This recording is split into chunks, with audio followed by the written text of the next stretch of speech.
Hi everyone, my name is Dimitris. I'm from a company called Metron, and we are just down the road in Nottingham. And what we do is we do primarily design and 3D printing. So today I will just talk about a little bit about our involvement in what we do with sports. We do quite a lot of things that have to do with sports, and probably 80% of that has to do with cycling. So I'll just try and walk you through what we do with that. So I'll just go first a little bit about the company. So the company, I started when I was a student in '96, but then in the current form today it exists since about 2009. We do a lot of composites design for additive manufacturing with metal. We also do metal 3D printing. We're doing titanium primarily, and a material called scalmalloy. Scalmalloy is just a scandium, aluminum, magnesium alloy that Airbus developed, and it is like a high-strength aluminum alloy primarily for aerospace. We do all sorts of different things, from medical parts to Formula One bits, and when we have some spare powder and time, we just make like a titanium bell. Just for the fun of it, actually. We are AS9100 qualified. We are a member of a number of different organizations and so on. We do have like our own manufacturing capability and so on. That's one of our ARCA machines. We have like an EOS M400, which is a big machine that has like a 400 millimeter cube space. And we do titanium on the ARCA machines, and we do scalmalloy, high-strength aluminum alloy on the EOS machine. I'm not going to bore you too much about all these things. I'll just go on the next one. We do quite a diverse number of parts. They go from sports equipment. I will go into detail on that a bit later on. That's actually a handlebar.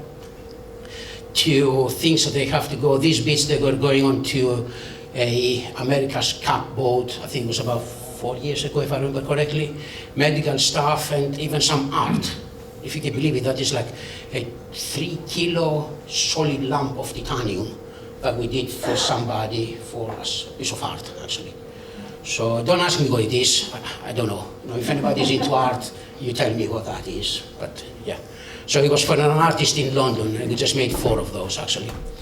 Now, what I'm going to do today is I'm going to talk a little bit about things that they have to do with sports and what we do with sports, and I just have 2 case studies. So case study number 1 is actually this handlebar that you see over here, which is a titanium 3D printing handlebar.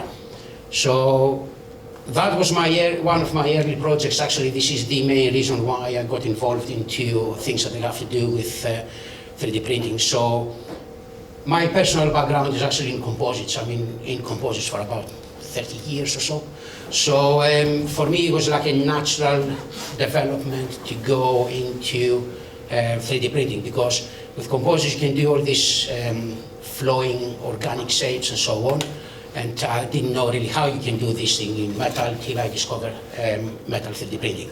For a number of years we were doing it in plastic, but I was wondering how you can do it in metal. So on a handlebar, we just look on what are the factors that they affect performance.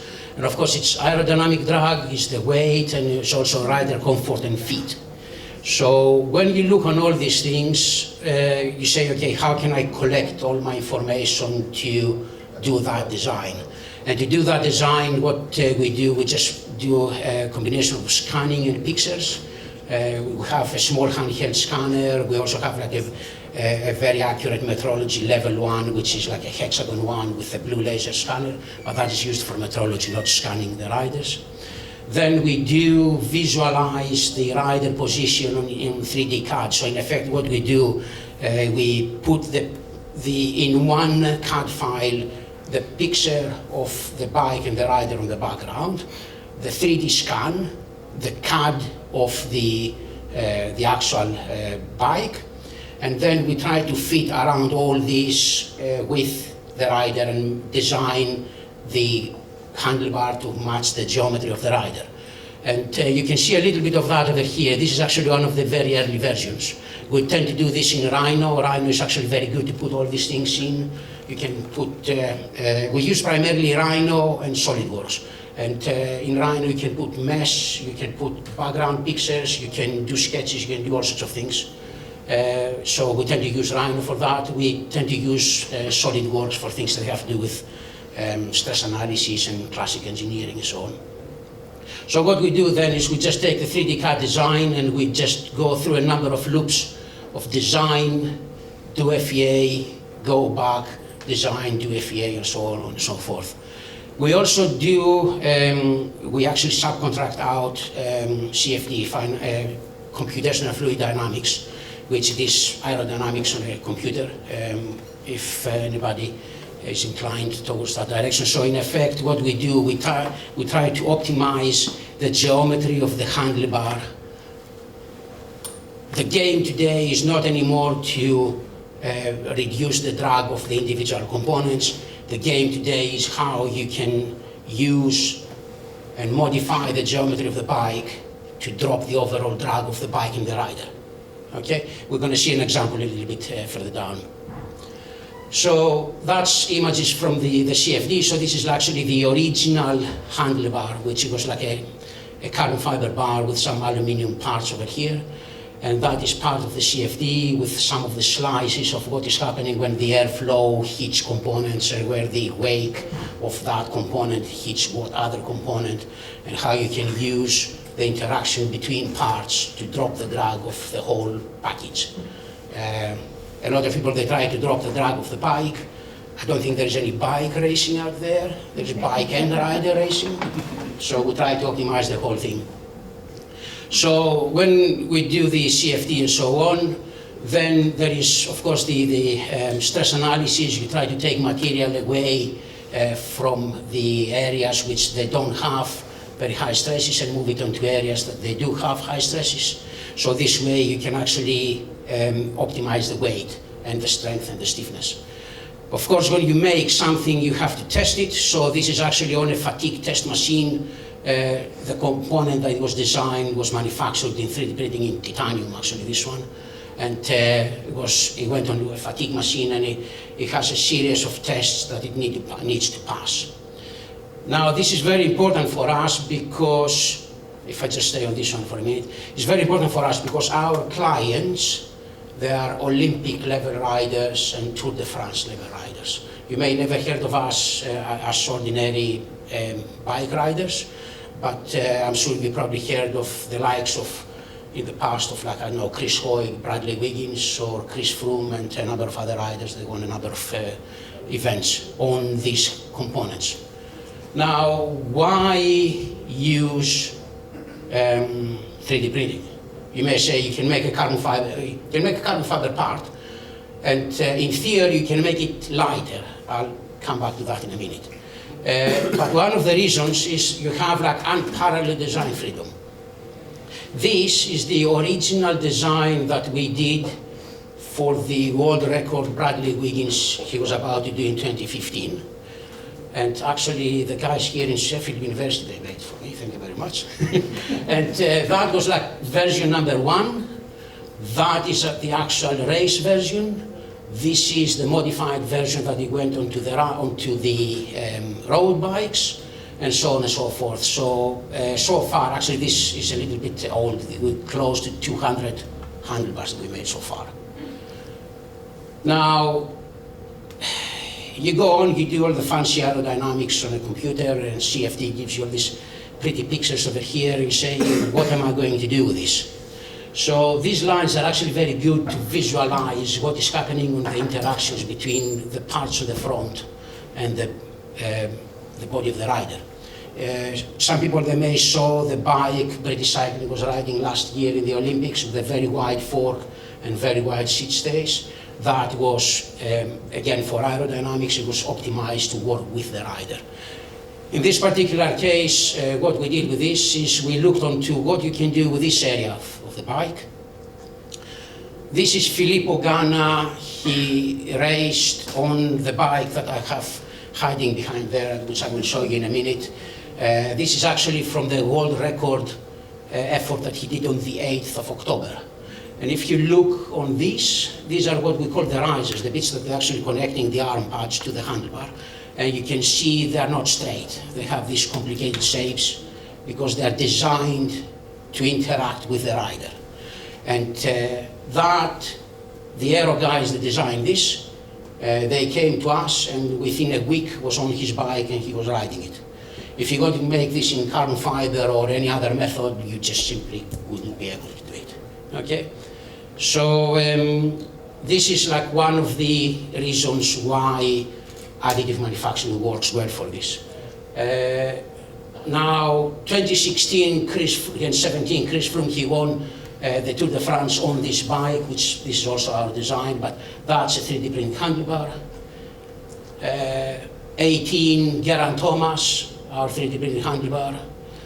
19, Egan Bernal, our 3D printed handlebar. One of the reasons why customization works is this thing. You see, it follows the underside of the forearm of the specific rider. So in effect, it closes the aerodynamic gap. If I go back, you see that gap over there?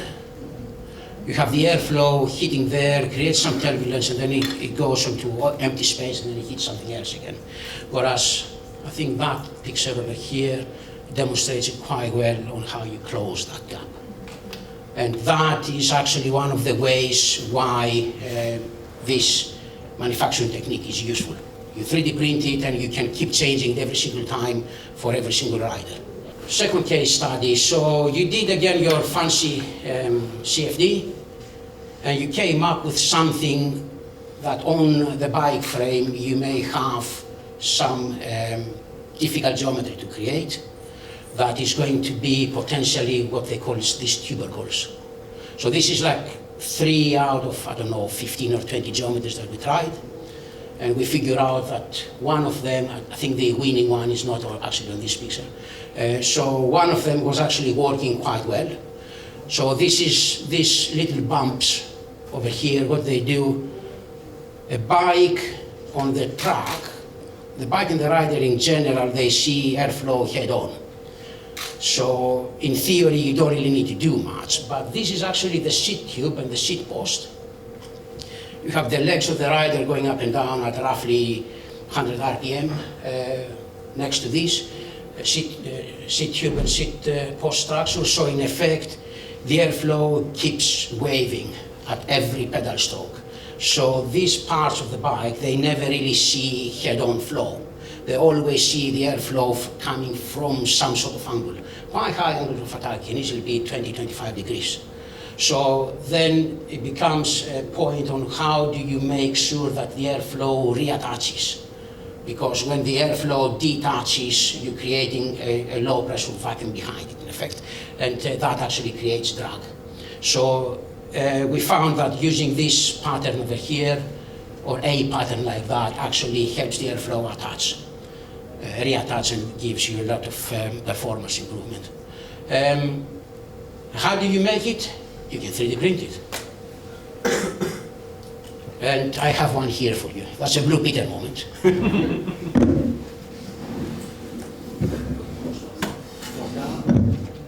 Okay.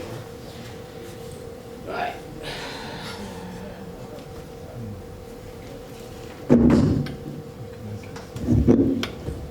So this is actually frame number 1 that it was made to prove the technology. So this particular one, it has equal thickness everywhere. It's not really rideable, but the external shape is correct. So in effect, what we have over here, that was made to prove the technology, that it can work. And to give you an idea, from the word go till the time the bike was racing, from the word go that we had the, let me make that clear, from the time we had the aerodynamics sorted on the computer, and we had to design the full frame, make frame number 1 to send it for accreditation, frame number 2 to send it out for strength and stiffness testing. And for race bikes, we had 3 months. And that is including all the stress analysis, the design and all that. So one of the reasons why we went for 3D printing, it was time. If you wanted to do things like this in carbon fiber, you're probably looking easily a month for just making the molds. And then, of course, you have to do your prototypes and all sorts. Over here, in 3 months, we went from a design that it was a concept design on CFD, design it on 3D CAD, make the prototypes, test them, pass the tests, and put them on the starting line. This bike, or maybe not this very one because this is actually just a proof of concept, but this bike, as you see it, already has 3 world records since August. Dan Bigham, he broke our record in, I think it was, I can't remember, 16th or 17th of August. This one, Filippo Ganna, he broke the hour record on the 8th of October. And then Filippo Ganna, he did another world record of the 4-kilometer individual pursuit about a week and a bit ago. So it's not a bad bike. So this is made out of a material called scalmalloy, which is this scandium, aluminium, and magnesium alloy, which is actually an Airbus developed material. The handlebar is titanium. That is made on a laser machine. This is made on an EBM machine, electron beam melting machine, which is similar to laser. It just uses electrons instead of a light source. So all this is actually bonded together with aerospace epoxy. You may see these little lines over here. When you have it finished like this over there or like that over here, you cannot tell. What you can tell is that you can see the geometry over there. It's a little bit difficult on that slide, which is actually what you see over here. So I'll stop because I can go on forever. And I will just see if anybody has any questions.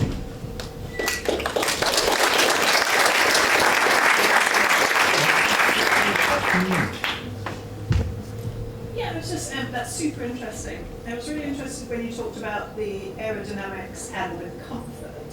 Is there another aspect of that in terms of rider position, in terms of Yes. avoiding injury, that kind of thing?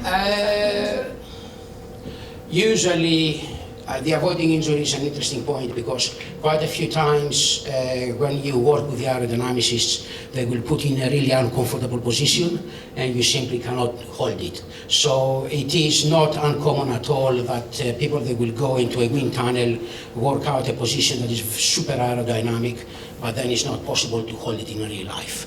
So this is not usually our job, it's usually the coaches that they're sorting this thing out.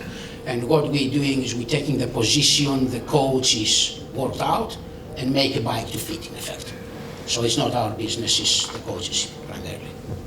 What is the weight of this? The weight of this particular one, I'll put it in relative numbers because it will not make sense if I just tell you the number. It is roughly half a kilo heavier than what it could be, because the time available that we had between the time of actually designing the bike and putting it on the starting line was very short. So what we've done, we designed it for 1.5 times requirement. So we didn't have to go back and refine it. Because if we were designing too close to the requirement and it was not passing the test, because there is like an ISO test that it needs to pass. If it was not passing the ISO test, we were going to have to go through the design loop and the testing loop and all that, and we simply didn't have time. So we threw a bit of extra material on. It's roughly half a kilo heavier than what it could be. If you were asking me what is the weight of the frame, if I'm not mistaken, is close to the actual frame, not that one because this is the dummy one. The actual frame is about 2 kilos, and the fork is around 600 grams. But it can come down, frame and fork, to around 2 kilos. The weight's not important for that particular event. This particular event, this is actually all 3 world records that were on the track, so it is actually on the flat. So what's the low thickness of that? The actual one, it varies from about 0.9 to about 2.5 millimeters, depending on the area, and it also has like a number of flanges or reinforcements, some of them for strength, some of them to keep the shape. Because for homologation, you supplying a CAD file that it is whatever shape it is, and they laser scan it and they compare it to what you supply. So you have the 3D CAD and the actual, and they should only be within a millimeter of each other. So some of them we had to do them for reinforcement, some of them we had to do them to correct distortions due to 3D printing. Is there anything in 3D printing machines or materials or software that should improve, you feel, for these types of applications? Oh, yeah, absolutely. Yeah, Capcom is the first one, if I say it was Such as, like what can the industry do to help you? Make the machines cheaper and run them faster. Because the main cost by a long way, I mean the material is expensive. To give you an idea, Skalmalloy. Is cost the issue? Oh yeah. Like will the rider say, oh, the bike is too expensive for me to win the Olympics? Yeah, but the Olympics level or Tour de France level or World Champion level, they don't pay themselves. Somebody else is paying, the sponsor is paying.